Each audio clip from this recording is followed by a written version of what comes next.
Good morning. Today I'm playing Megamania by Activision, made in 1982, and was made by Steve Cartwright. So I'm just going to turn on the game here, and then we'll get started. The name of the game is a space shooter. You are playing a space pilot that is fantasizing or dreaming, I should say, about real-life objects attacking his spaceship. And so, for instance, what we're attacking right now are hamburgers, and I just died from a hamburger. How about that? Um, the way that you play is that you go left and right with the control stick, and then press shoot. As you can see, I'm not the best at this game, but it's still pretty fun. What I like about the game is that it's very unique for a space shooter type game. It's very much so like compared to just being out of space, attacking different aliens. It feels nice to have like a unique spin on the game, you know? What I don't like is the difficulty curve.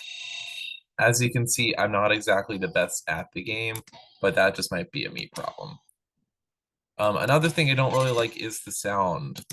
The sounds can be kind of grating to the point where I had to turn down the sound because it was giving me a headache. Once I have a game over, I'll give y'all some more information. Activision's done a lot of different games in the past and in the present. One that comes to the top of my head is Spyro and Skylanders, and I'm sure there's more. I just can't think of them off the top of my head while trying to blast these different aliens. And I died, so I can give y'all a little bit more information.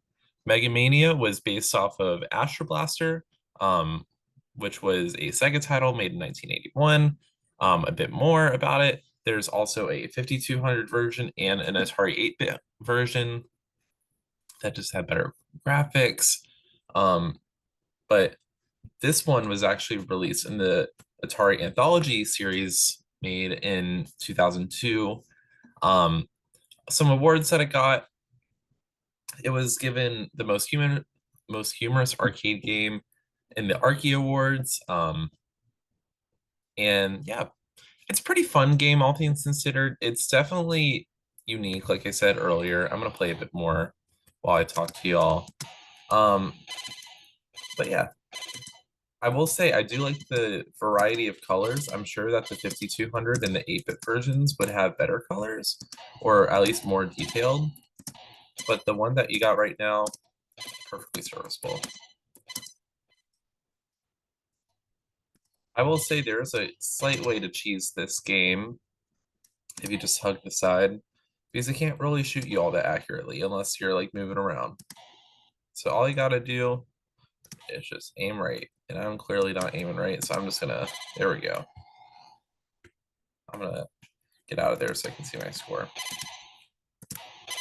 The game ends once you max out the score, which would be 999,999. I'm not that good, so I'm never gonna get to that point. But I'm assuming that it just loops after a while. I haven't gotten past the 4th level, so I can't really say for certain. But yeah.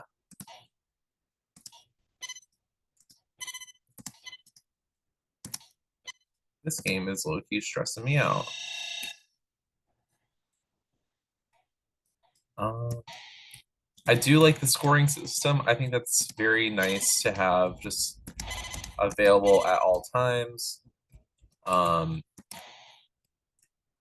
I will say that it's also kind of interesting that you're graded on energy instead of, say, like, for instance, like accuracy or amount of aliens you've killed.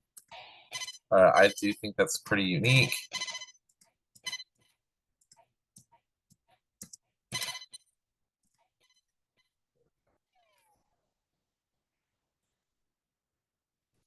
All right, I haven't made it past this level. I think this is supposed to be razor blades. I don't know.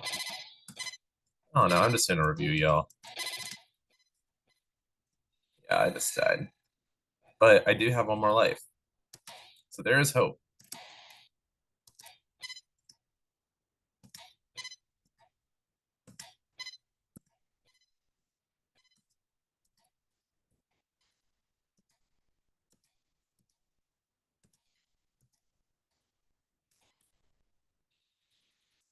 and a dad. But I think that's a good place to end off. I want to thank you guys for watching, and I hope you have a good day.